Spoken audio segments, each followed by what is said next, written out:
উঠে গেছে, মেনে চলতে হবে, আমাদের মেনে চলা উচিত। ছোট্ট করে বলি মায়েরা, বর্তমান শিক্ষাটা আমাদের কোথায় গেছে? বললেন যে শিক্ষা করি লীলার সমাপ্তি পথে এসে গেছি, আর একটুখানি। তাই ছোট্ট করে একটু বলে যাই, এই যে বর্তমান শিক্ষার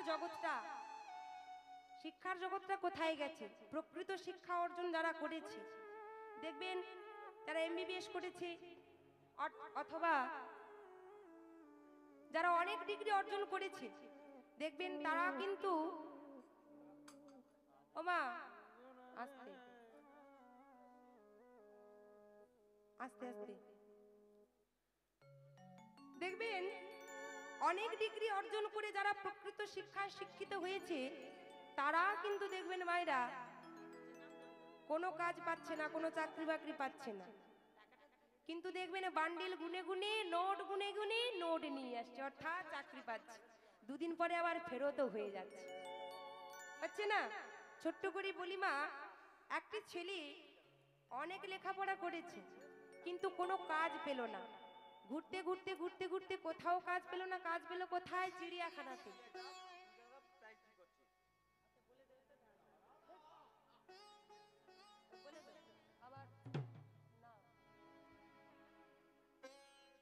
এইবার মাগো একটু মন দিয়ে শুনুন, একটা এমবিবিএস ছেলে কোথাও চাকরি পেল না, চারিদিকে ঘুরছে একটা চাকরির জন্য, কারণ সংসার পরিবার সকলে রয়েছে তার মুখের দিকে তাকিয়ে। তাহলে সেটার জন্য কি করতে হবে গো? যে সংসারের মালিক হয় বা যার দিকে সংসারে সবাই তাকিয়ে থাকে, তার চিন্তাটা যে কতটা হয় একটা সংসার প্রতিপালন করতে গেলে, একমাত্র সেই বোঝে। ঘুরতে ঘুরতে ঘুরতে ঘুরতে কোথাও পেল না, পেল কোথায়? চিড়িয়াখানাতে। আর চিড়িয়াখানাতে যখন পেল, চাকরিটা পেয়েছে। কিসের চাকরি জানেন? সেখানে একজন বলল, দেখো তোমাকে চাকরি একটা দিতে পারি, তবে সেটা তুমি আগে করবে কিনা ভাবো। কি? মাসে তোমাকে 10,000 টাকা করে দেব, আর ওই 10,000 টাকা যে তোমায় দেব, তোমার কাজটা কি জানো, ডিউটিটা কি জানো? বলছে কি না, আমাদের এই চিড়িয়াখানাতে এই খাঁচার মধ্যে একটা চিতা বাঘ থাকতো, আর ওই বাঘটি মারা গেছে, কিন্তু আমাদের এখানে তো সবাই দেখতে আসছে প্রত্যেক দিন, তা ওটা যে মারা গেছে আমাদের তো এখানে একটু লস হয়ে যাচ্ছে, তা তোমাকে আমরা ওই বাঘের পোশাক দেব, আর ওই পোশাকটা তুমি পরে বাঘের মতো অঙ্গভঙ্গি তোমাকে করতে হবে একেবারেই। মানুষ কিরকম দাঁড়িয়ে থাকে, এই যে আমি দাঁড়িয়ে আছি, কিন্তু আমাকে যদি বলে মাগো তুমি একটু বাঘ হয়ে দেখাও, কতটা যন্ত্রণার কতটা কষ্টের বলুন তো। দুটো হাতকেও তখন এই পায়ের মতো করতে হবে। আর তখন ছেলেটি কিন্তু উচ্চশিক্ষায় শিক্ষিত হয়েও তবুও কিন্তু রাজি হয়ে গেল। কেন জানেন? ওই যে সংসারে সবাই তাকিয়েছে তার মুখের দিকে। এবার ছেলেটি কি করেছে, ওই বাঘের খাঁচায় ঢুকে যাত্রীরা আসার আগে, সকাল ভোর হওয়ার আগে তাড়াতাড়ি করে ওই পোশাক পরি খাঁচার মধ্যে প্রবেশ করে। আর সবাই এসে দেখে এবারে নানা অঙ্গভঙ্গিতে এত সুন্দর ভাবে, মানে কি বলা যায়, সুন্দরভাবে অ্যাক্টিংটা এত সুন্দর করছে, অভিনয়টা এত ভালো হয়েছে, সবাই মিলে দেখে হাততালি দিচ্ছে। সবাই খুব খুশি যে অন্য খাঁচাগুলো থেকে এই খাঁচাতে বাঘটা অনেক ভালো খেলা দেখাচ্ছে, সার্কাসটা খুব ভালোই হচ্ছে, তাই না? তাহলে ওই ছেলেটা এত শিক্ষায় শিক্ষিত, ওকে হতে হয়েছে সার্কাসের একেবারে জোকার হতে হয়েছে। দেখুন শিক্ষাটা কোথায় গেছে। এবার খেলা দেখাতে দেখাতে হঠাৎ করে দেখলো পাশে আরো একটি খাঁচা রয়েছে। এখন একদিন খেলা দেখাতে দেখাতে কোনো কারণে ওই খাঁচাটির দরজাটা, ওই পাশে যে খাঁচাটি ছিল সেই দিকে একেবারে খোলা হয়ে গেছে। আর যেই না খোলা হয়ে গেছে, পাশের খাঁচাটাই ছিল একটি সিংহ। আর যেই না ওই সিংহটা দর্শন করেছে যে ওই খাঁচাটি খোলা হয়ে গেছে, একেবারে লাল লাল চোখ করে তাকিয়ে আছে, গর্জন করছে। গর্জন করি তার দিকে যেন একেবারে ধেয়ে আসছে আক্রমণ করবার জন্য। তখন সেই ছেলেটি কি করছে গো, বাঘ বেশি রয়েছে তো, তখন কিন্তু দুটি নয়ন জলে মুখ ভাসিয়ে কাঁদছে, প্রভু হে দয়াময়, এতদিন তোমায় নাম করেছি, তোমায় ডেকেছি, সারা জীবন সৎপথে থেকেছি, এত শিক্ষা অধ্যয়ন করিও একটি কাজ পেলাম না। আজকে যদিও পেলাম, সেটা একটা চিড়িয়াখানাতে মানুষ হয়ে পশুর অভিনয় করতে হচ্ছে, আর তাতেও শান্তি হলো না। আজকে আমার জীবনটা এখানেই হয়তো সমাপ্তি। দুটি নয়ন জলে মুখ ভাসিয়ে উচ্চস্বরে কাঁদছে, মুখে কিছু বলতে পারছে না, নয়ন জলে মুখ ভাসিয়ে কাঁদছে, প্রভু তুমি ছাড়া আর আমায় রক্ষা করবার কেউ নেই। কেউ কিন্তু তখন আসছে না তাকে রক্ষা করবার জন্য। আর যেই না সিংহটি ধেয়ে এসে আক্রমণ করেছে, চোখটা বন্ধ করে ভগবানকে বলছে, প্রভু গো এবার বিদায় দাও, মানুষ কুলে জন্ম দিয়েছো, তবে এর পরের জন্মে যেন আমায় মানুষ করো না।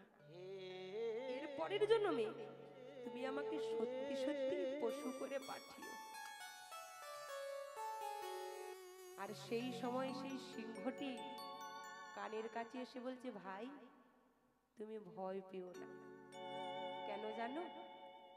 আমিও তোমার মতো সিংহের অভিনয় করছি। নিতাই গৌর হরি বল, হরি বল। এটাই হলো আমাদের শিক্ষার জগৎ। উচ্চ শিক্ষায় শিক্ষিত হয়েও কিন্তু সার্কাসের জোকার হতে হয়, তাই না মায়েরা? তাহলে শিক্ষা কোথায় চলে গেছে? এবার আমরা লীলা সমাপন করব। সবাই মিলে দুটি বাঘ তুলি, একবার রাধারানীর নাম করুন। সবাই মিলে দেখি চাদর থেকে হাত বেরো, সবাই হাত তুলুন, সবাই মিলে নিতাই গৌর হরি বল, হরি বল। এই হাতটা কিন্তু যতক্ষণ না গান শেষ হচ্ছে, মানে রাধা ভজন শেষ হচ্ছে, হাতটা যেন না নাবে। তোলা থাকবে তো? একটুখানি কষ্ট হোক না। বৃন্দাবন ধাম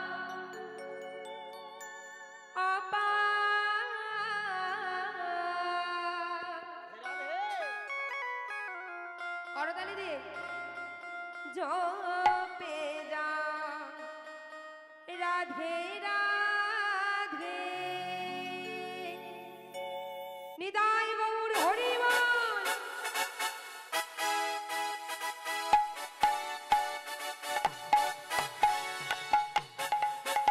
নিতাই গৌর হরি বল, হরি বল।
খারাপ লাগছে?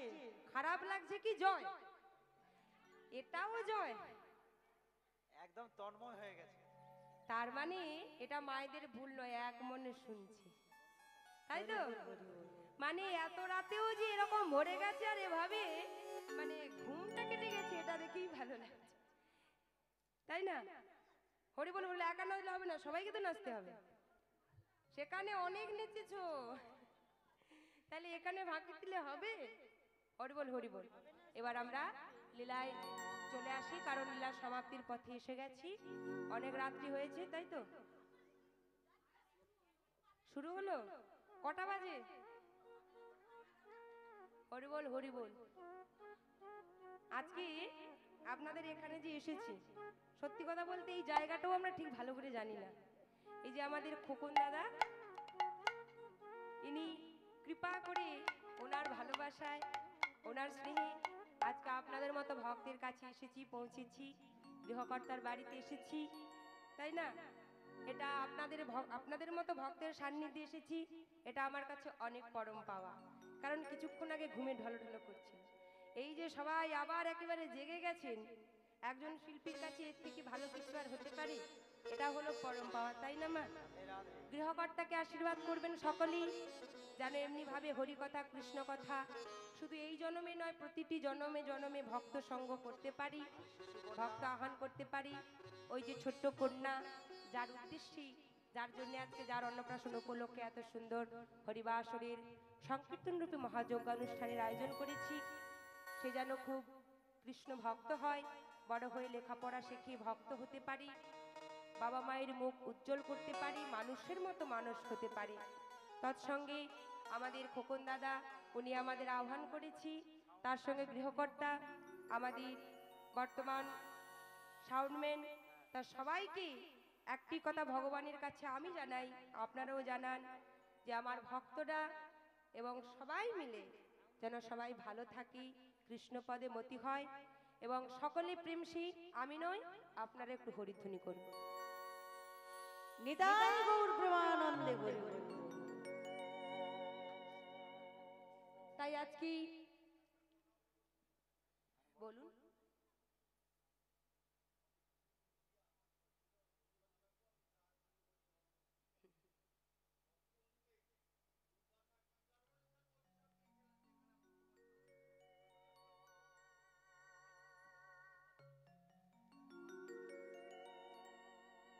দুর্বাসা মুনি, যতজন মুনি আছেন, অনেক তো মুনি ঋষি আছেন না, তা এর মধ্যে সব থেকে ক্রোধ বেশি কার জানেন? সব থেকে ক্রোধ বেশি ছিল দুর্বাসা মুনি। আর ওই দুর্বাসা মুনি এমন ক্রোধ ছিল, ভগবানকেও পর্যন্ত ছাড়েন, চরণ পদ সেবা করিয়েছিল। তাহলে কেমন ক্রোধ একটু ভাবুন। আর এই কাহিনীটা যদি আপনি জানতে চান, কীর্তনের শেষে বাসায় যাবেন, অবশ্যই দুর্বাসা মুনির কাহিনী আপনাকে জানাবো, কেন কি করে এলো, তাই না?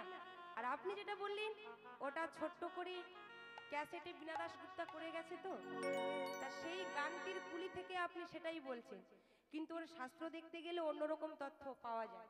তা সেই বিষয়ে আপনি বাসায় যাবেন, কীর্তনের শেষে অবশ্যই বলবো, কিন্তু বিষয়টা তো এখনো অনেকটা বাকি আছে। এমনিতেই বাস্তব কথা বলতে গেলে তো অনেক সময় কেটে গেছে বাবা, তাই তো? তাহলে এবার একটা কথা বলি, বিষয়ে আসছে, আমরা বিষয়টা শুনি।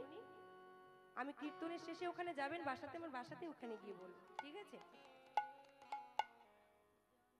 আমি ওখানে বলবো, কীর্তনটা পরিবেশন করতে দিই, কারণ প্রশ্ন উত্তরের জায়গা এটা নয় মা, তাই না? প্রশ্ন উত্তরের জায়গা নয়। প্রশ্ন বললেন অনর্পিত চরিং চিরাত। সরস্বতী দেবী জানেন, সারদা দেবী নচস্ফুরত রাধাকৃষ্ণ গুণ কীর্তন। সারদা দেবী অর্থাৎ সরস্বতী দেবী, রামকৃষ্ণ পরমহংস দেবীর যিনি সহধর্মিণী ছিলেন সারদা দেবী, তিনি কিন্তু নয়, ইনি হচ্ছে সারদা অর্থাৎ সরস্বতী। তিনি যদি পারিজাত বৃক্ষের কলম দিয়ে লিপিবদ্ধ করেন, পারিজাত বৃক্ষের যদি পত্র নেন, যত পত্র হয় সেই পত্র সমপরিমাণ যদি কাগজ হয়, সেই কালি দিয়ে যদি লিখে, সমুদ্রের অথই সমুদ্রের জলের তুলনায় যদি কালি দিয়ে লেখে, তাও কিন্তু রাধা গোবিন্দের লীলা কথা বর্ণনা করা সম্ভব না, তাই না? তাহলে আমি তো সামান্য একজন মানুষ মাত্র, তাও মানুষ হতে পেরেছি কিনা জানি না, কারণ মানুষ আমরা সকলে মানুষের মতো দেখতে, মানুষ আমরা হতে পারি না, তাই না? তাই ছোট্ট করে বলে যাই মা, এই প্রসঙ্গটা পরে হবে, ওই প্রসঙ্গটাতে আর যাব না, কারণ আমি প্রথমে সত্যযুগের কাহিনী যখন বলেছিলাম সেটাতেও আমি বেশি যাইনি, সেটাও আমি থেকে গেছি, সে কাহিনীও অনেক বড়। আর উনি যে দুর্বাসা মুনির কথা বলছেন ওটাও কিন্তু সত্যযুগের কাহিনী, তাই না? তাহলে এত কাহিনী বলা সম্ভব নয়, বিষয়ে আমরা যাই। এবার বলুন তো গোরা কুমোর কোথায় ছিল? ভিক্ষা করতে গিয়েছিল। ভিক্ষা কি পেয়েছিল? কি পেয়েছিল? হ্যাঁ, তাহলে এবার দেখুন, এত নুড়ি কণা বালি কাকড় পেয়েও তিনি কি করেছিল? তিনি সব ঝোলা ভর্তি করে নিয়ে কিন্তু বাড়ি এসেছে। আর যেই না বাড়ি এসেছে, বাড়িতে এসে তিনি কি করেছে? লক্ষ্মীপ্রিয়াকে ডাকছে।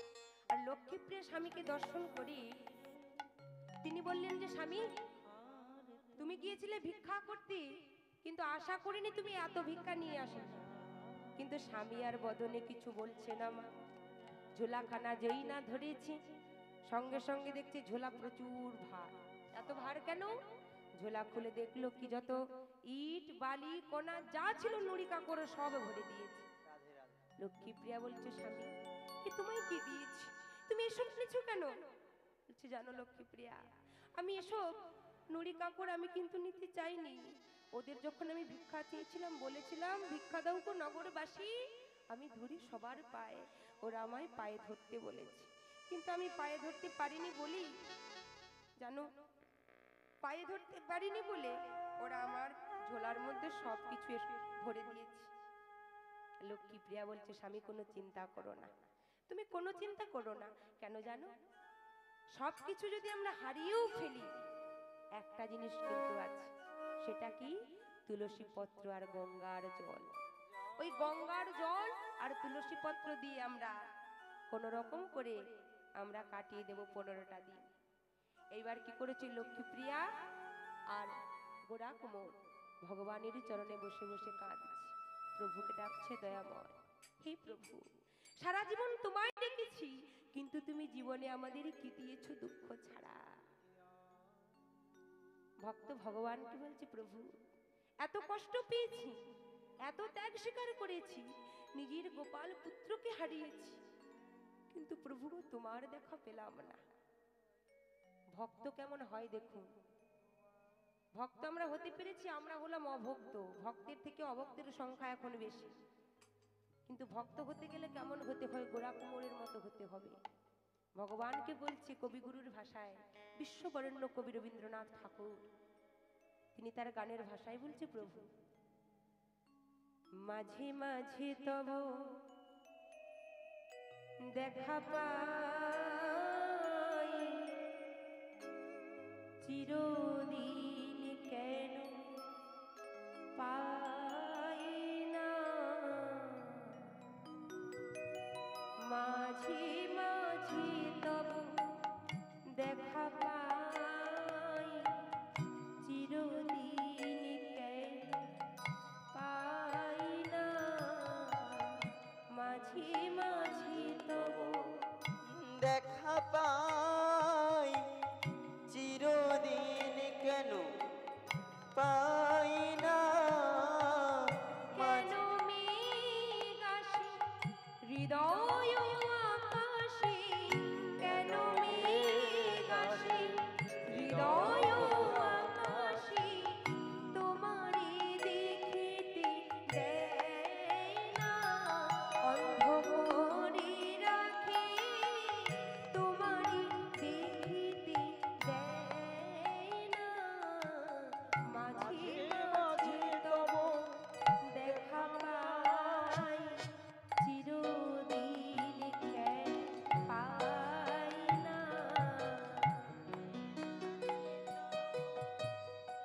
ভক্ত বলছে, প্রভু চিরদিন কেন তোমার দেখা পাই না দয়াময়।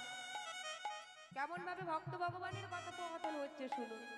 রবি ঠাকুরের গানের ভাষাগুলো কত সুন্দর। একজন ভক্ত তার ভগবানের উদ্দেশ্যে কথাগুলো লিখছে।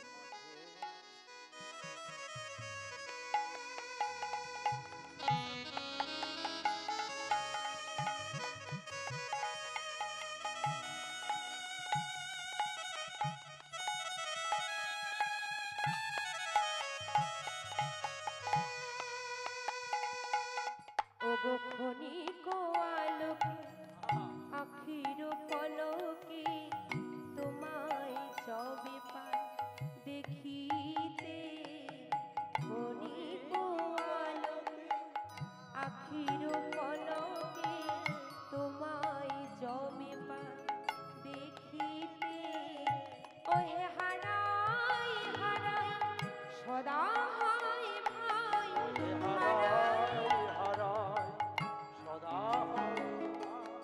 ওগো হারাই হারাই সদা হয় ভাই, হারাইয়া ফেলি চকিতে অন্ধ করে রাখি, হারাইয়া পলক না পড়িতে, হারাইয়া হৃদয় না জুড়াতে, হারাইয়া ফেলি চকিতে, মাঝে মাঝে তব দেখা পাই, চিরদিন কেন পাই না, মাঝে মাঝে তব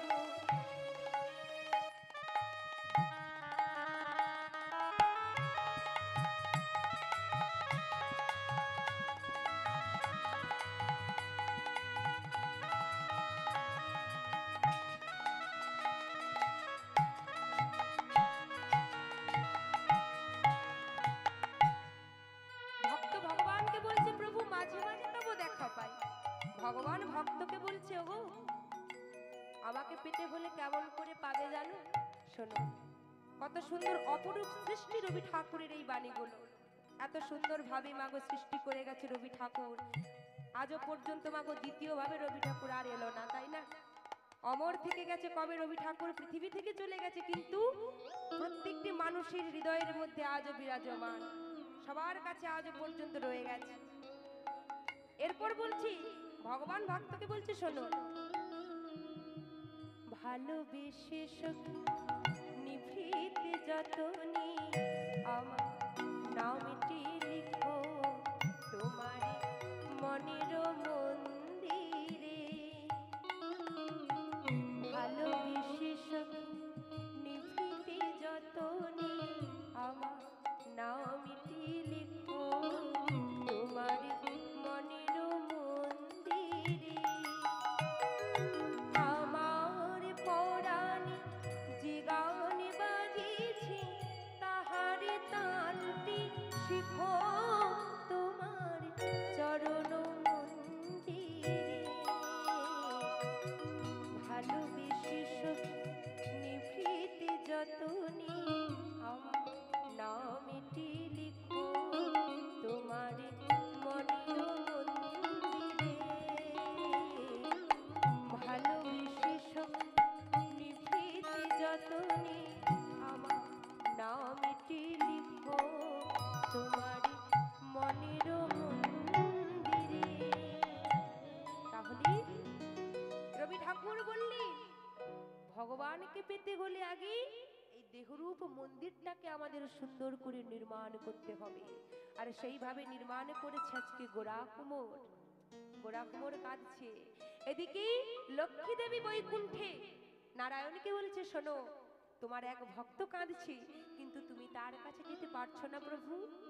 নারায়ণ বলছে শোনো লক্ষ্মী, আমি সেই ভক্তকে বারবার অনেক কিছু দিতে চেয়েছি কিন্তু সে নিতে চায়, দিতে চেয়েছি কিন্তু নেয়নি, তবে তুমি যখন আজকে বলছো ওই চন্দ্রভাগা নদীর তীরে আমি গোরা কুমোরীর কাছে যাব। লক্ষ্মী দেবী বললেন প্রভু আমিও তোমার সঙ্গে যাব। বললেন আমার সঙ্গে তোমায় যেতে হবে না, আগে আমি যাই। কেন? লক্ষ্মী দেবী যে যাবে আগে রান্নাঘরটা আছে নাকি দেখে আসি। রান্নাঘর যদি না থাকে গিয়ে তুমি কোথায় কি রান্না করবে? তাহলে আগে আমি যাই, পরে তুমি এসো। ভগবান কি করেছি, চলে গেল গোরা কুমোরের বাড়িতে, আর সেখানে গ্রামবাসীকে গিয়ে বলেছে বড় লোকের বাড়ি কোনটা। সবাই মিলে গোরা কুমোরের বাড়িটা দেখিয়ে দিল। বিদ্রুপ করে মাগো, কারণ যার দেখবেন একটু অর্থবলটা কম থাকবে তার কথা কোথাও চলে না, তাকে মানুষ বলে এই বর্তমান সমাজে কেউ গণ্য করতে চায় না। যার দেখবেন অর্থবল মানে যার আছে টাকার বল, তাকেই দেখবেন সবাই মিলে তোষামোদ করছে, সবাই মিলে তেল মারছে, তাই না? ওই তেলা মাথায় তেল দেওয়া মানুষ জাতির রোগ, এটা একটা ভাব সম্প্রসারণে পড়েছিল, তাই না? হরি বল হরি বল। তাই মাগো ভগবান গোড়া কুমোরের বাড়িতে গিয়ে ডাকছি। এবার গোড়া কুমোর যেই না বেরিয়ে এসেছে, বলছে তোমার বাড়িতে আজকে আমি সেবা করতে চাই, আমার বড় ক্ষুধা পেয়েছে। গোড়া কুমোর বলছে বেশ তো, কোনো অসুবিধা নেই, আমি আহারের ব্যবস্থা করব। ওই বালক বেশে ভগবান বলছে, মানে ছোট্ট বালকের বেশ ধরে এসেছে। বলছে কি সেবা দেবে? ওই তুলসী পত্র আর গঙ্গার জল। গোড়া কুমোর মনে মনে ভাবছে, আরে আমি যে তুলসী পাতা আর গঙ্গার জল সেবা করি, ও কি করে জানলো? বলছে দেখো আমি জানলাম, ওই গ্রামের লোক বলা বলি করছে। বলছে শোনো, তুমি এমনি ভাবে বসে থাকলে তো হবে না, তোমার হাতটা কোথায় গেল? বলছে দেখো একদিন মাত্র সবে এসেছো, এত হাড়ির খবর জানতে চেয়েও না, ঠিক আছে? যেই বলেছে শোনো, তাহলে তুমি তো কিছু কর্ম করো না, তুমি জাতিতে কুমোর, হাড়ি কলসি বানাও, তাহলে তোমার ওই হাড়ি কলসি আমাকে তুমি বানানো শিখিয়ে দাও, আমি বানিয়ে ফেলি, কারণ তোমার তো হাত নেই, আমার তো আছে। আর সেই হাড়ি কলসি বিক্রি করি, যা অর্থ পাবে তাই দিয়ে তুমি আমায় না হয় একটু সেবা দিও। কেমন ভগবান চালাকি করছে দেখুন। যেই না বলেছে, বলছে অসম্ভব, তোমাকে শেখাতে গেলে তোমাকে আমার শিষ্য হিসেবে গ্রহণ করতে হবে, তোমাকে দেখে মনে হচ্ছে তুমি ব্রাহ্মণের সন্তান, তোমাকে আমি কি করে? না না না, আমি নিচু জাত, আমি কুমোর। যেই না বলেছে বালক বেশে ভগবান বলছে শোনো, কিবা বিপ্র কিবান্যাসী শূদ্রে কেনে নয়, শূদ্র জ্ঞানী নয়, যেই কৃষ্ণ তত্ত্ব বিদ্যা সেই তো গুরু হয়। সেই তো গুরু হয়। বললেন শূদ্র হোক ব্রাহ্মণ হোক, যেই হোক না কেন, যার মধ্যে কৃষ্ণ তত্ত্ববিদ্যা আছে, যে কৃষ্ণ তত্ত্ব জানে, যে গৌর তত্ত্ব জানে, সে কখনো জাতের বিচার করে না, তার কোনো জাতপাতের দরকার হয় না। এই বল হরি। যেই না বলেছে গোড়া কুমোর বলছি, তুমি আমায় যে তত্ত্ব দিয়ে পরাজিত করলে, আমি আর কিছু বলতে পারছি না, তাই তোমায় আমি শিষ্য হিসাবে গ্রহণ করলাম। এবার যেই না হাতে ধরে হাড়ি কলসিটা বানানো শিখিয়ে দিল, ভগবানকে কি শেখানো লাগে? এটা হলো ভক্তকে বড় করবার জন্য, ভক্তের মান রাখার জন্য, আমাদের শিক্ষা দেওয়ার জন্য।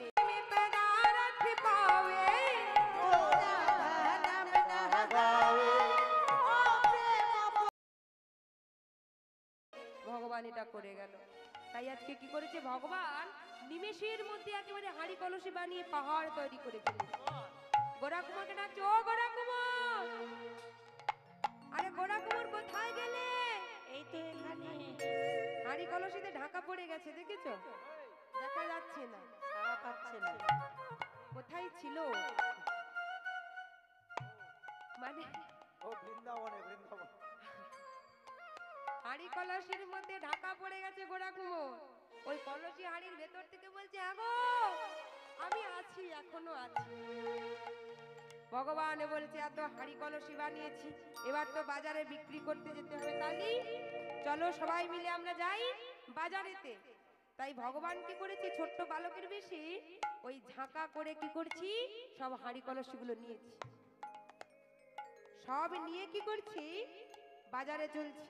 এবার যেই না বাজারে গেছি, পেছনে পেছনে যাচ্ছে কি, কৃষ্ণ নাম করতে করতে পেছনে যাচ্ছি। কে যাচ্ছে? এটা কে? গোড়া কুমোর। এটা গোড়া কুমোর মনে হচ্ছে, চেহারা দেখুন বলদের মতো। ও রাজকুমার। এইবার গোড়া কুমোর পেছনে যাচ্ছে, আর ভগবান কি করেছি, পিঠল দেব তিনি আজকে চলেছে বাজারেতে বিক্রি করবার জন্য। ওগো ঝাঁকা ভরি, ওগো ঝাঁকা ভরি কাঁধে করি চলে পিঠল দে, ঢাকা ভরি কাঁধে করি চলে বিঠল দে, ঢাকা ভরি কাঁধে করি চলে বিঠল দে, ঝাঁকা ভরি কাঁধে করি চলে পিঠল দে, ওই না ঝাঁকা ভরি কাঁধে করে চলে বিঠল দে। আনন্দেতে চলে তারা, ওগো আনন্দেরই মহারানী বাজারেতে যায়, আনন্দেরই মহারণে বাজারেতে যায়, প্রভু চলে হাটে বাজারে, চলে হাটে বাজারে, চলে হাটে বাজারে, আনন্দের ঘরে নারে চলে হাটে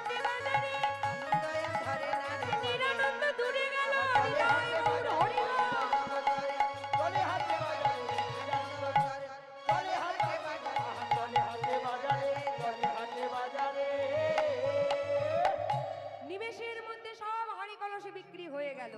এত অর্থ পেল, গোরা কুমোরকে বলছে, এগো গোরা কুমোর, এত অর্থ পেয়েছো, কি করবে? বলছে, কেন বাড়িতে গিয়ে মহোৎসব দেবো।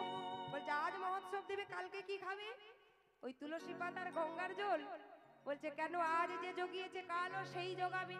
ভগবান মনে মনে ভাবছে, বাবা আজকে আমি এসে হাঁড়ি কলসি বানিয়ে দিলাম, তার মানে কালকেও থাকবো।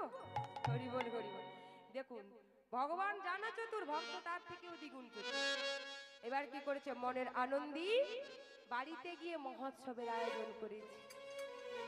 আর যেই না মহোৎসবের আয়োজন করেছে সুন্দর করে, সবাই মিলে এসেছে, কীর্তন হচ্ছে, হরিনাম হচ্ছে, কিন্তু মা গো গোরা কুমোর মনে মনে ভাবছে, প্রভু আজ এত সুন্দর মহোৎসব দিয়েছি, যদি আমার ছোট্ট সন্তান গোপাল থাকতো, আর তার সঙ্গে যদি আমার দুটো হাত থাকতো, তাহলে দুটি বাহু তুলে আমি বদন ভরে হরিনাম করতাম, দুটি বাহু তুলে। আর ভগবান কি করেছি, পিঠল দেব সেই গোপাল আমার, তিনি দূরে দাঁড়িয়ে কি করছি, গোপালকে ফিরিয়ে দিলেন। সেই ছোট্ট গোপাল খিলখিল করে হাসছি, করতালি দিচ্ছে। দূর থেকে গোরা কুমোর দর্শন করে চমকে উঠলো, কি আমার গোপাল ওখানে, গোপাল কোথা থেকে এলো? লক্ষ্মী প্রিয়া দেখে আর মনে আনন্দের সীমা রইল না, ছুটে গিয়ে গোপালকে তুলেছে গোরা কুমোর।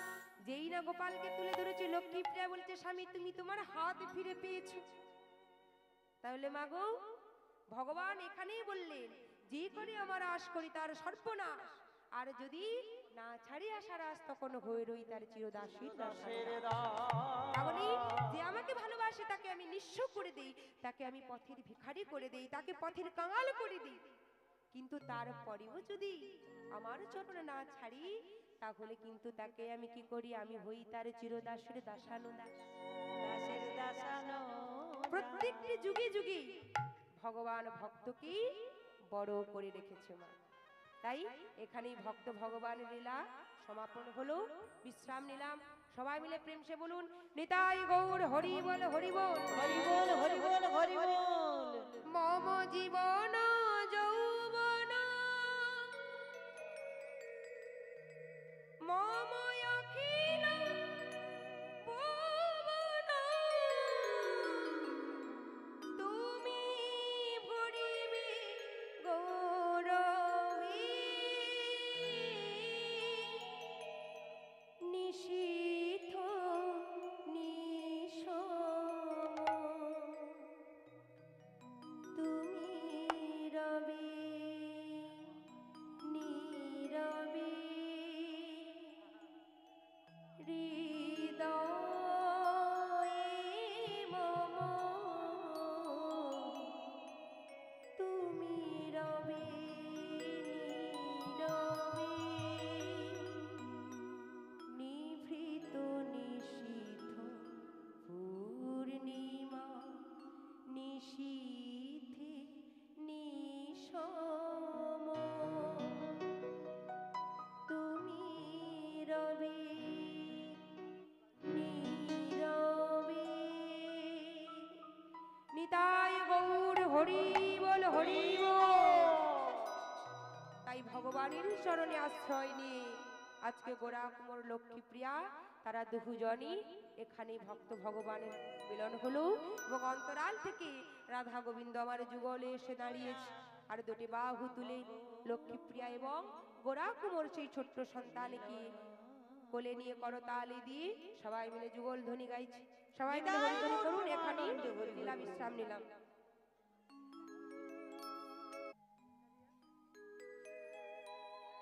जय निताय जय राधेश्याम, जय गौर, जय निताय जय निताय, जय राधे जय राधेश्याम, जय राधेश्याम। अक्रोधा परमानंद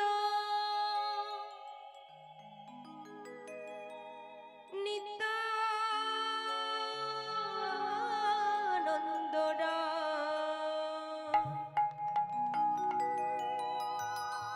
অভিমান শূন্য নিতাই, নগরে বেড়াই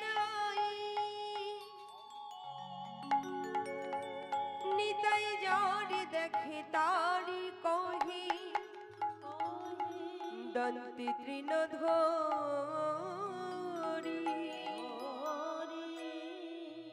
আমারি কিনিয়া লহ বল গৌর হরি তুমি দীন দয়াল গৌর হরি দীন দয়াল গৌর হরি দীন দয়াল গৌর হরি হরি দীন দয়াল গৌর হরি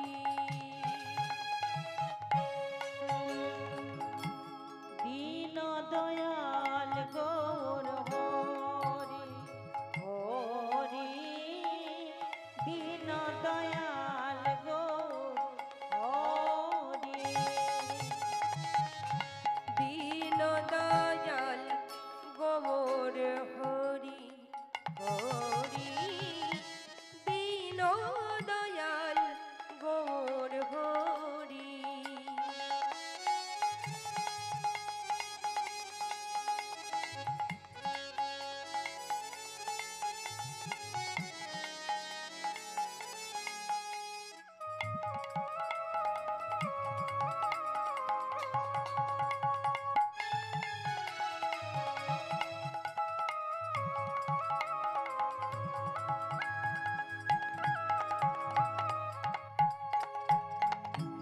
পাবো কবি দর্শন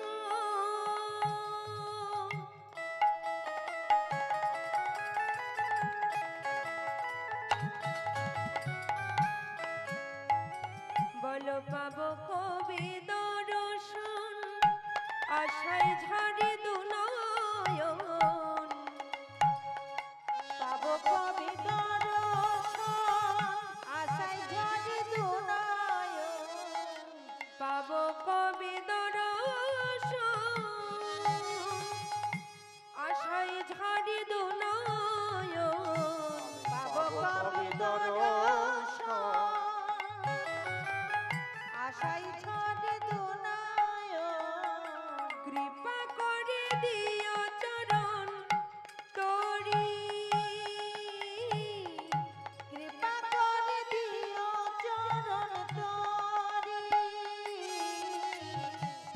কৃপা করে দিও চরণ তোরি ও গো নদে বিহারী প্রভু শ্রী গৌর হরি আমার শ্রী গৌর হরি আমার দীন দয়াল গৌর হরি হরি দীন দয়াল গৌরী হরি হরি দীন দয়া গৌর হরি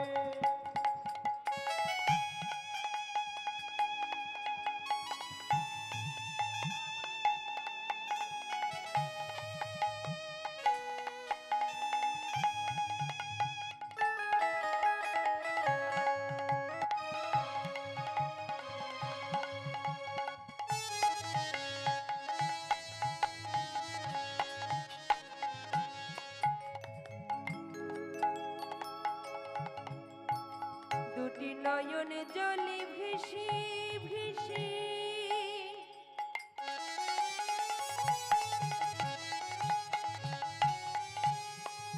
দুটি নয়ন জলে ভেসে ভেসে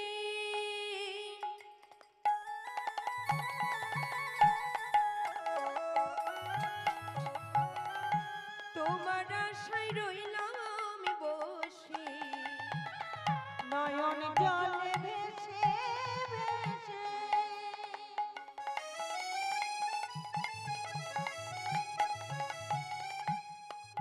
আমি তোমার আশায় রইলাম বসে দুটি নয়ন জলে ভেসে ভেসে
সর্বরূপময়ী দেবী সর্বরূপময়ী জগৎ অতগ বিশ্বরূপেণ তং নমামি পরমেশ্বরী অনর্পিত চরণ চিরাত করুণায় অবতীর্ণ কলৌ সমর্পয়াত উন্নত উজ্জ্বল রসং সাভক্তি শ্রিয়ং হরিপূর্ণ সুন্দর দ্যুতি কদম্ব সন্দীপিতঃ সদা হৃদয় স্কন্দর স্ফুরত শ্রী সচিনন্দন অজানো লম্বিত ভোজ কনকাবদাত সংকীর্ত নৈকোপিতর কমলায়িতক্ষম বঞ্ছাকল্পতরুশ্চ কৃপা সিন্ধুভ্যো এব চ পতিতানাং পাবনেভ্যো সর্বসংবৈষ্ণবেভ্যো নমো নমঃ সমাগত কৃষ্ণ ভক্ত মণ্ডলীর চরণে আমি বন্দনা যে করি নিতাই গৌরী প্রেমানন্দে সবে মিলে একবারে বলুন হরি হরি নিতাই গৌর হরি হরি দীন দয়াল গৌর হরি হরি দীন দয়াল হরি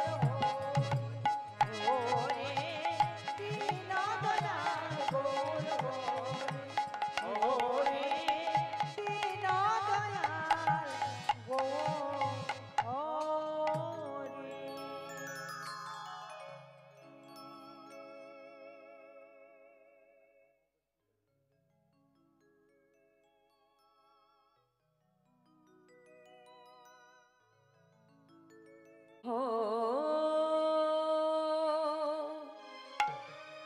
কলি ঘর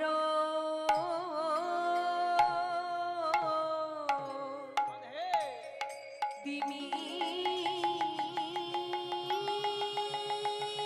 রে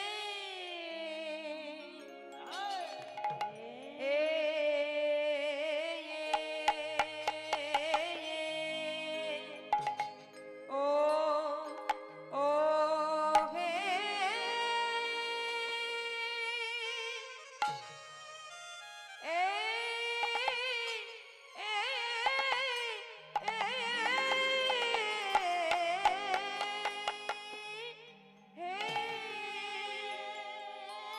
ও তিমিরে গো ওরা আ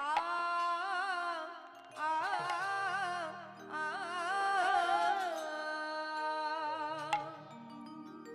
আমার গোরা হলো ও ও জ গো জ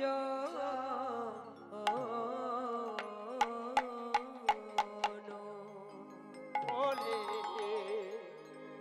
ঘোর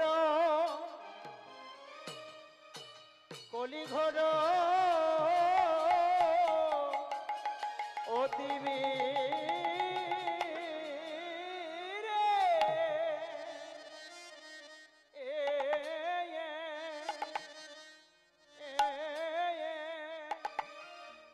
ও হে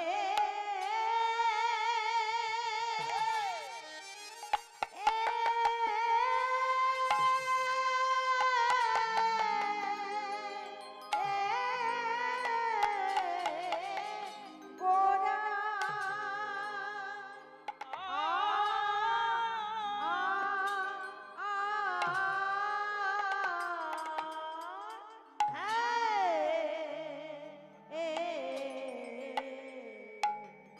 আমার গোরা সলো জগ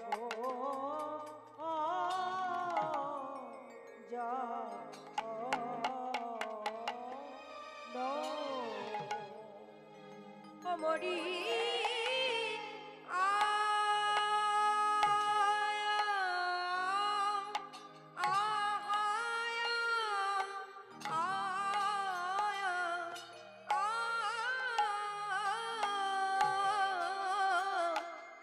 কিবা কলি ঘর অন্ধ কারি আহামরি আরে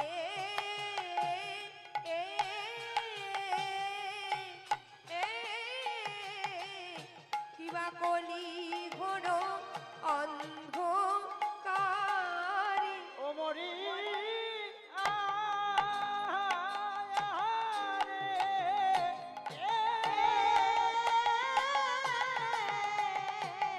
ঘোর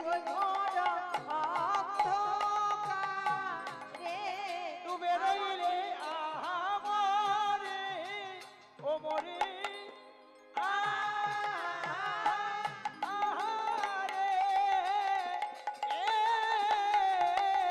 ঘরে অন্ধকারে ডুবে রইলে আহামরি আরে ও মরি धकट धकट दगड़ धकट तक तो बकट तगड़ तकट धीनक धीनक धीनक धीनक धीने धीरे धीने धक धीनाओ धीरे धीरे धीरे धीरे धीनाओ धा धीरे धीनाओ धा धा धीरे धीनाओ धा धा धीरे धीरे রইলে আহামরি আরে কিবা ও মরি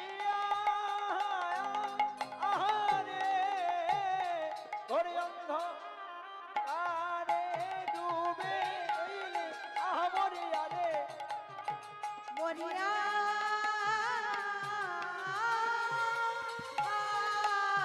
কলি ঘোর অন্ধকারে মরিয়া রে মরিয়া ঘরে অন্ধকারে ডুবে রইলে আহামরি আরে কিবা ও কলি ঘোর নেমে রে জলদাই জগো জরাধীশম সমবেত সুধী আমার নিত্য আরাধ্য নিতাই গৌরীর চরণাশ্রিত রাধা গোবিন্দের চরণাশ্রিত প্রাণপ্রিয় সকল ভক্তবৃন্দ ও ভক্তিমতী মায়েরা, সমাকার চরণ প্রান্তে যত ব্রাহ্মণ মণ্ডলী, বৈষ্ণব মণ্ডলী, বিদ্বান মণ্ডলী, সাধু গুরু বৈষ্ণব, আহত অনাহত অভ্যাগত সকলার চরণ প্রান্তে এই কীর্তন জগতের অতি কনিষ্ঠতম পামর মূঢ়জী কীর্তনিয়া, যার মধ্যে না আছে কৃষ্ণ ভক্তি, কৃষ্ণ প্রেমহীনা, কৃষ্ণ মাধুর্যহীনা, কৃষ্ণ ভক্তিহীনা, এই অতি পামর মূঢ়জী শ্রীমতী কীর্তনিয়া সোনালী অধিকারী আপনাদের সকলার আতুল রাঙা চরণ প্রান্তে রইল আমার অনন্ত কোটি কোটি সহস্র ভুলণ্ঠিত দণ্ডবত প্রণাম। নিতাই গৌরী হরি হরি এবং সর্বাকে প্রণাম জানাই আমার এই আসরে উপবেশনকারী আমার পিতামাতার চরণে প্রণাম। প্রণাম জানাই দীক্ষাগুরু ও শিক্ষাগুরুর চরণ প্রান্তে প্রণাম। সবাকার চরণে প্রণাম জানিয়ে গুরু চরণ আশ্রয় করে নামকে পাথেয় করে শুরু করব আজকে কিছু হরি কথা, আমার রাধা মাধবের কথা, সেই শ্রী গৌরাঙ্গের কথা।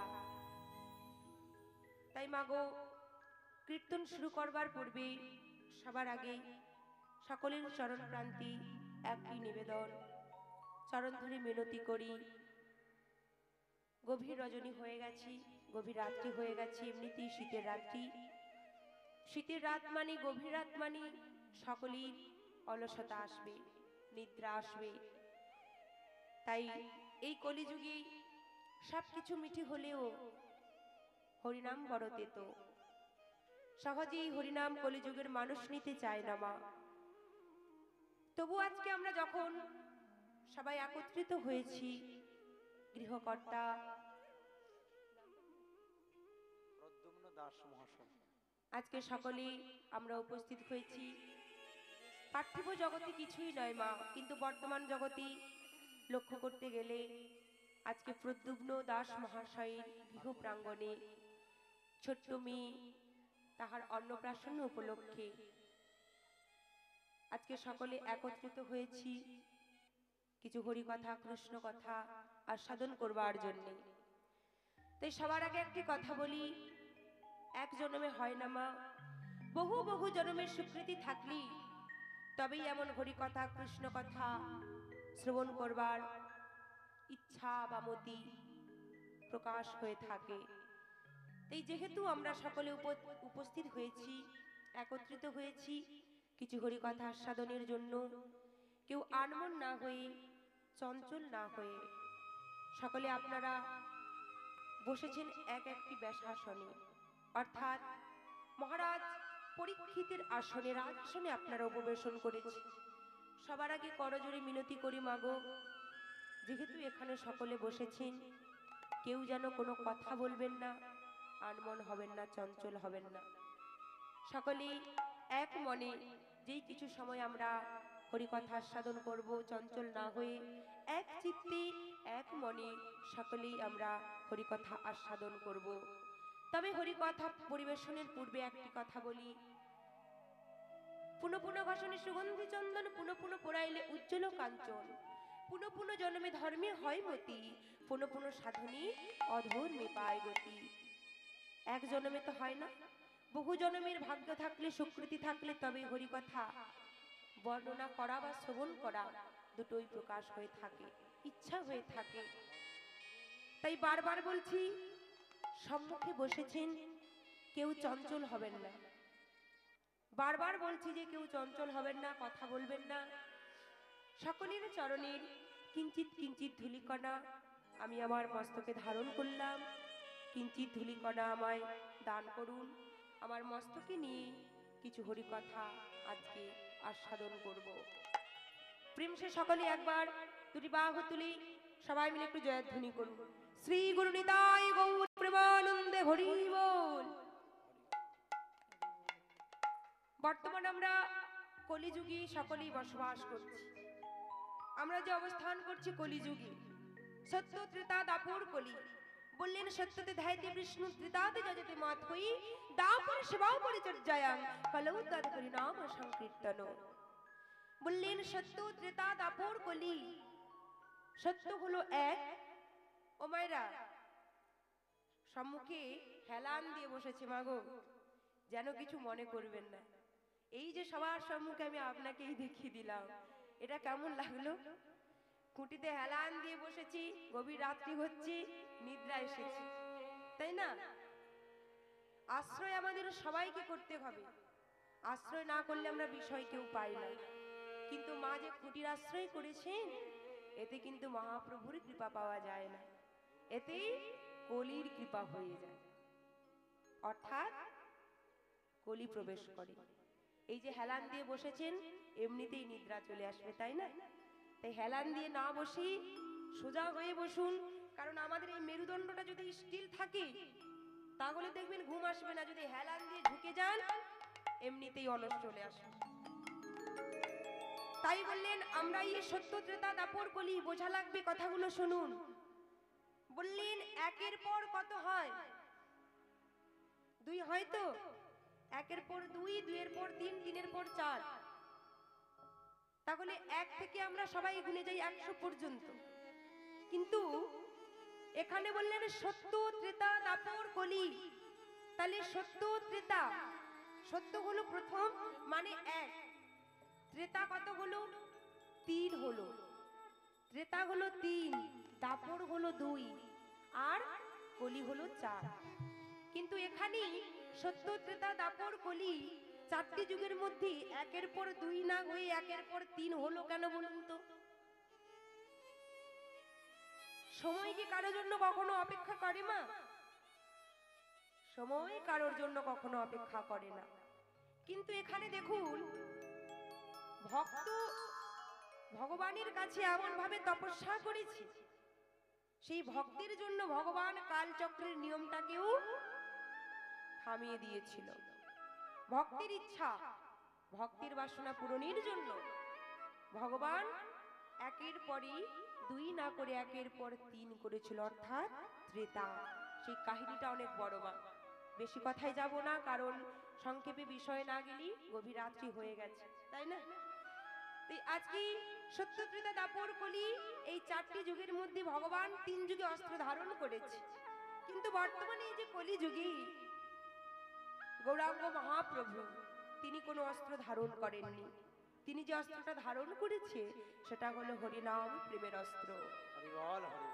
তাই বললি আমাদেরকে আগে আশ্রয় করতে হবে, কারণ গৌর সুন্দর হলো বিষয় তত্ত্ব, ভগবান হলেন পূর্ণ বিষয়, আর বিষয় হয়ে কখনো বিষয়কে ধরা যায় না।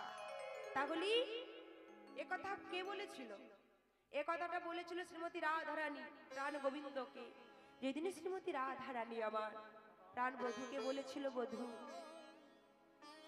ভক্ত হতে গেলি, কৃষ্ণ নাম করে নয়নে জল ফেললি কতটা আনন্দ পাওয়া যায়, কতটা সুখ পাওয়া যায়, কতটা মাধুর্যতা পাওয়া যায়, সেটা যদি জানতে হয় তাহলে তোমাকে আগে ভগবান হয়ে থাকলে হবে না। ওই ভগবানের সিংহাসন থেকে তোমায় ভক্ত হতে হবে, ভক্ত হয়ে ধুলায় গড়াগড়ে যেতে হবে, তবেই না তুমি জানতে পারবে কৃষ্ণ কৃষ্ণ নাম করলে কেন নয়নে জল আসে। তাই ভগবান কৃষ্ণচন্দ্র শ্রীমতী রাধারানীকে কথা দিয়েছিলেন যে রাধি আমি আজ তোমায় কথা দিলাম। শ্রীমতী রাধারানীকে বলেছিল, রাধি আমার নাম করে আমার ভক্তরা সকলেই নয়নের জল ফেলে, কিন্তু আমার নাম আমি যদি বারবার উচ্চারণ করি আমার নয়নে এক বিন্দুও জল আসে না। তাই আমার নামের মহিমায় কি আছে? আমার নাম করে কতখানি সুখ পাওয়া যায়, কেন নয়নে জল আসে সেটা আমাকে জানতেই হবে। আর সেটা জানতে গেলে সবার আগে আমাকে ভক্ত হতে হবে। তাই রাধি ভক্ত হতে গেলে আমায় কি করতে হবে একবার যদি তুমি বলে দাও। শ্রীমতী রাধা ঠাকুরানী বললেন, বধূ ভক্ত যদি হতেই চাও তাহলে তোমাকে আগে আশ্রয় করতে হবে, কারণ তুমি যে পূর্ণ ভগবান, তুমি যে পূর্ণ বিষয় সরেসচ্চয় ভগবান, তাহলে তুমি যদি ভগবান হও তুমি ভগবান বিষয় হয়ে কি করে বিষয়কে ধরবে? তোমাকে ভক্তির চরণ ধরতে হবে। ভক্তির চরণ ধরলে, ভক্তির চরণ ধরি কতখানি সুখ পাওয়া যায়, তবেই তো নয়নে জল আসবে, তবেই তুমি বুঝতে পারবে। প্রাণ গোবিন্দ শ্রীমতী রাধারানীকে বললে, রাধি আমি হলাম ভগবান, আর আমি ভগবান হয়ে যদি কোনো ভক্তের চরণ ধরতে যাই তাহলে সেই ভক্ত যে নরকে চলে যাবে, আর আমি তো চাইবো না। ভগবান হয়ে আমি কখনো চাইবো না যে আমার জন্য কোনো ভক্ত নরকে চলে যাক। তাহলে এমন ভক্তের চরণ আমাকে আশ্রয় করতে হবে, যার চরণ আশ্রয় করলে আমারও ভক্ত হওয়া হয়ে যাবে, হরিবল হরিবল। আমার জন্য ভক্ত নরকেও চলে যাবে না। তাই শ্রীমতী রাধারানী চরণখানি জড়ায়ে ধরে চরণ প্রান্তে বসি প্রাণ গোবিন্দ আমার বলছে, রাধি ও গো রাধে গো,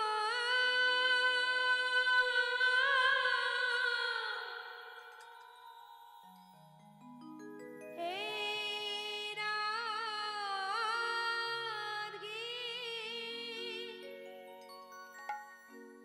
তুমি আশ্রয় করিবার কথা যখন বললে নাই,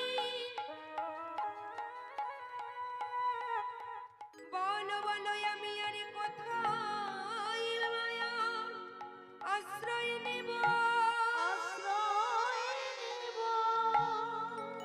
আমি এসেছি যখন তোমার ওই রাতুলি রাঙা চরণে। রাধে গো, ওগো রাধি তোমার রাতুল রাঙা চরণ প্রান্তে যখন আমি পৌঁছেছি আমি কি করব জানো? আমি কেঁদে যাবা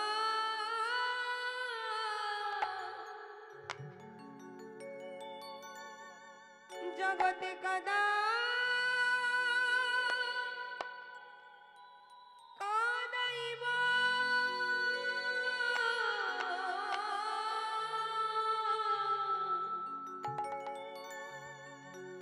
আমি কেঁদে যাব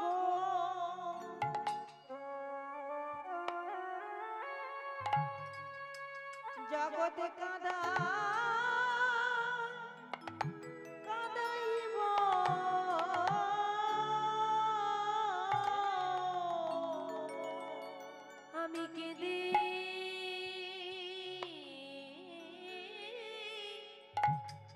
কেঁদে যাব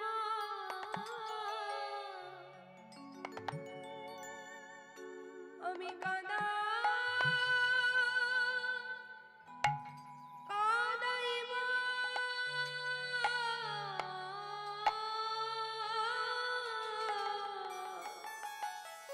রাধে গো আমি কেঁদে যাবো হরি বল হরি বল।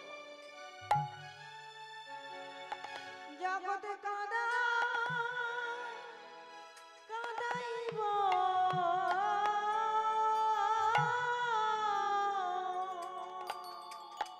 রাধে গো আমি তোমার ভাবি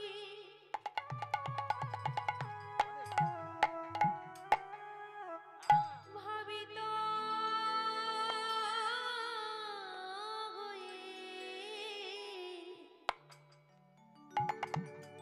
আমি কেঁদে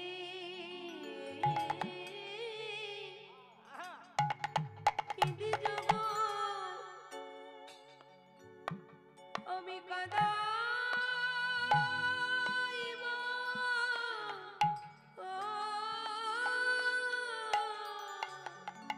আমি তোমার ভাবে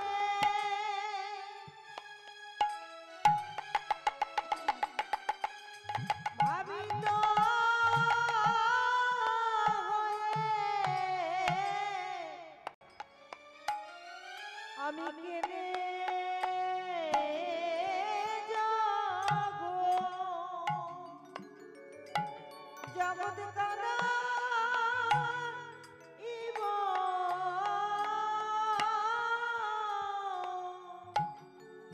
রাধে গো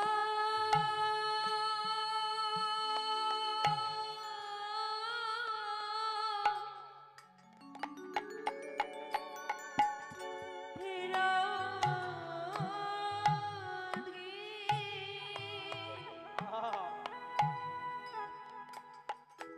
আমি কেঁদে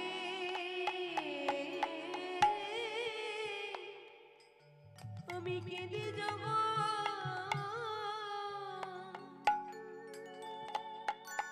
আমি কাঁদা কাঁদাইব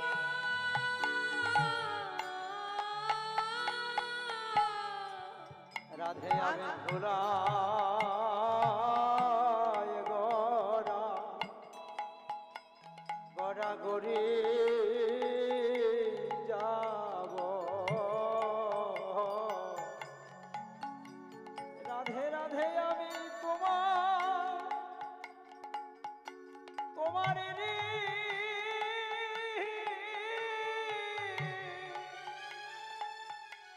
ঋণী শোধ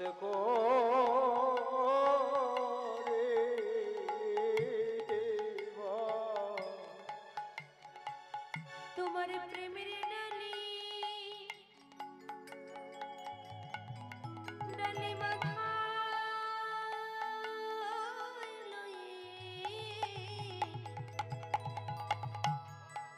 আমি কেঁদে কেঁদে কেঁদে যাব আমি কাঁদাইব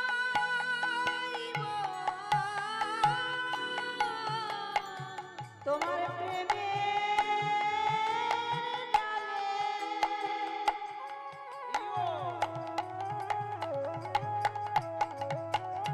আমি মাথা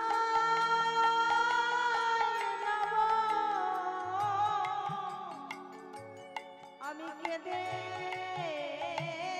যাব জগৎ কাঁদাইব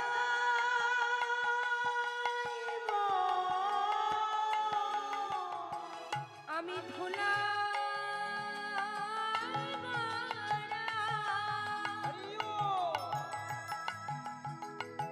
গড়াগড়ি দিয়ে আমি কেঁদে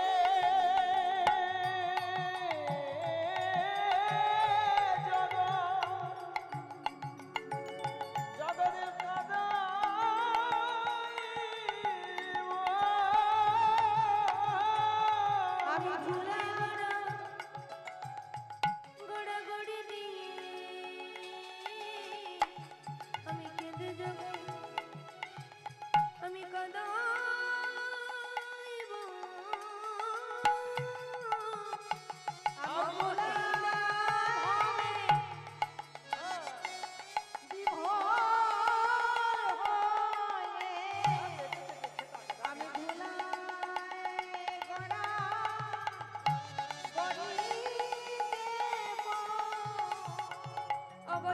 না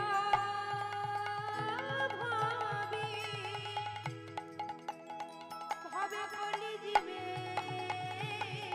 দারে দারে প্রেমে আমি কেঁদে যাব কাদায় মা এই না ভাবে কলি জীবে আমি ধুলাই গড়া গড়ি দে ওগো এই না ভাবে কলি জীবে দারে দারে কেঁদে জগতে কাদায় মা এই না জীবে দাঁড়ে দাঁড়ে আমি ধুলাই গড়া গড়ি দে আমি ধুলাই গড়া গড়ি দিয়ে আমি তোমার প্রেমের ডালি মাথায় লইয়ে আমি ধুলায় গড়া গড়ে প্রেমের ডালে মাথায় রে ধুলাই গড়া গড়ি দিয়ে প্রেমের ডালি মাথায় লইয়ে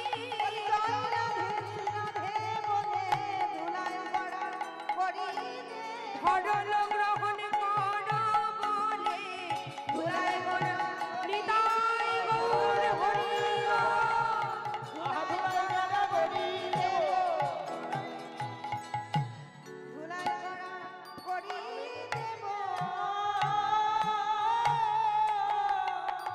আমি কেঁদে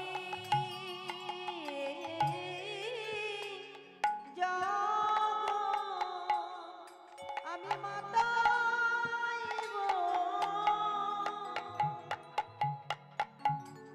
তাই প্রেমময়ী রাধারানী শ্রী রাধা ঠাকুরানীর ভাব নিয়ে গৌর সুন্দর আমার কলিযুগে এই অধুনা কলিযুগে শুধুমাত্র আমাদের মতো পামর মূর্খজীবকে উদ্ধার করবার জন্য গৌর সুন্দর আমার আজ থেকে প্রায় 537 বছর পূর্বে নদিয়া নবদ্বীপ মাঝে গৌর সুন্দর আমার সচি মায়ের কোল আলো করে জগন্নাথ মিশ্রের ঘর আলো করি তিনি অবতরী হলেন আমার গৌর হরি।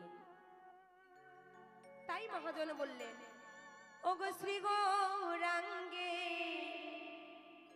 দুটি পদ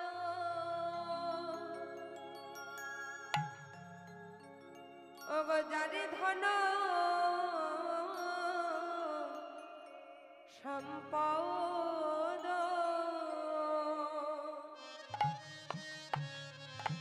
শ্রী গৌরাঙ্গে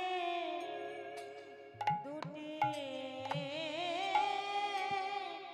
পদ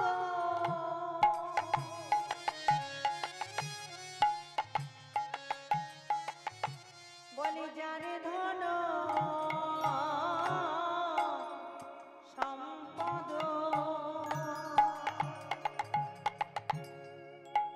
আহারে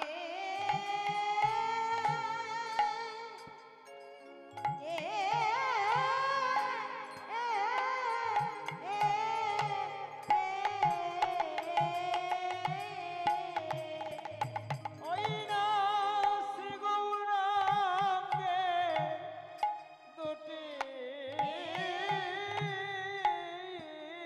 পাদ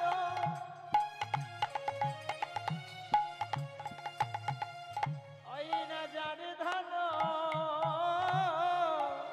সম্পদ ওগো শ্রী গৌরাঙ্গে দুটি পদ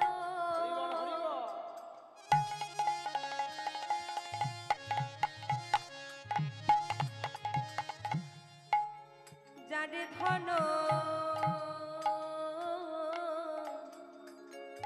অগ সম্পদ অগ সে জানে সে জানে ভগতি রস সার গো।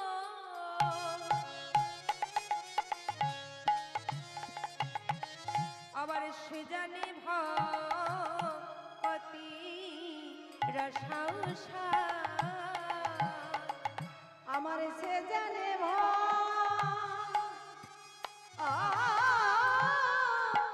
কতি রস সার গো ও সে জানে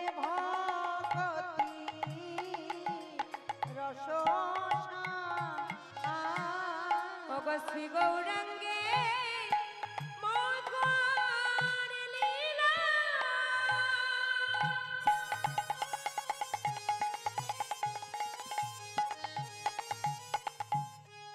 যার করনে প্রবেশিলা আমার শ্রী গৌরাঙ্গে মধুর লীলা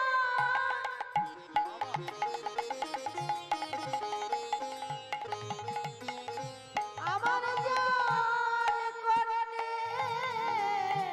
প্রবেশিলা হৃদয়নি মল ভেলতা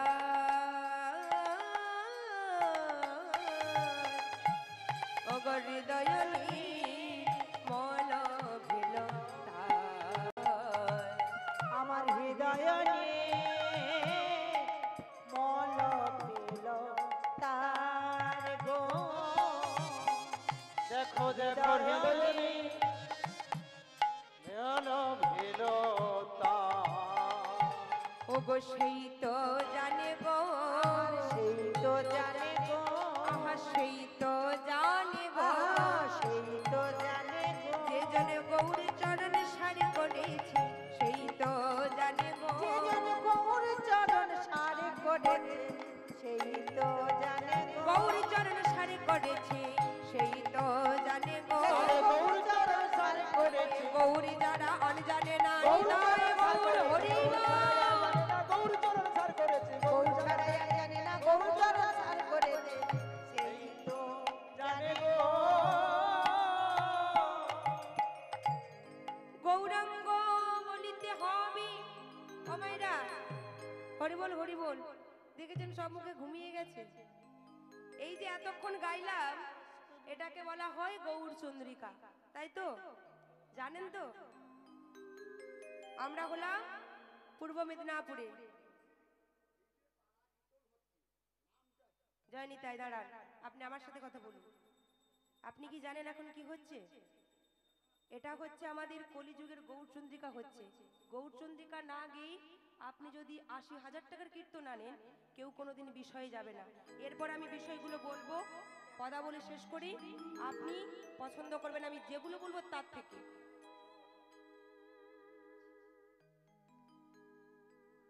বর্তমান কলিযুগে বাস করি আমরা তাই তো আশা মায়েরা বলুন তো কলির ভগবান কি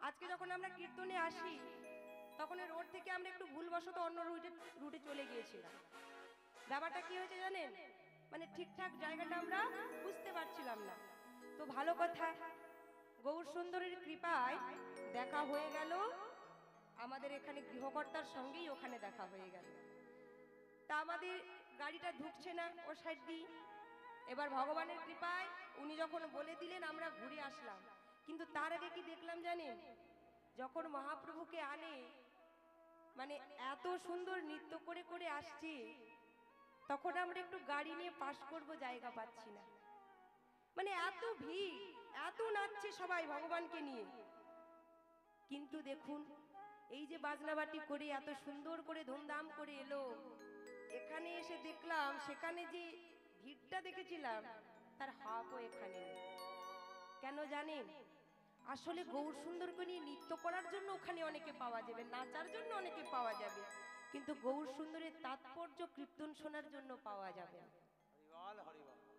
কারণ এটা তো কলিযুগ কলিযুগে সব থেকে তেতো হলো হরিনাম একেবারে কালো মেঘের পাতা জানেন তো কুচলা জানেন তো তার থেকেও তেতো হরিনামটা বড়ই অসহ্যকর এখন কলিযুগে হরিনামের প্রচার বেড়েছে হরিনামের প্রচার বেড়েছে হরিনাম প্রত্যেকটি গ্রামে গ্রামে প্রায় প্রত্যেকটি বাড়িতে হচ্ছে হরিনাম যজ্ঞ হচ্ছে মহাপ্রভুকে আনয়ন করা হচ্ছে কিন্তু বলুন তো মায়েরা মঙ্গল কি হচ্ছে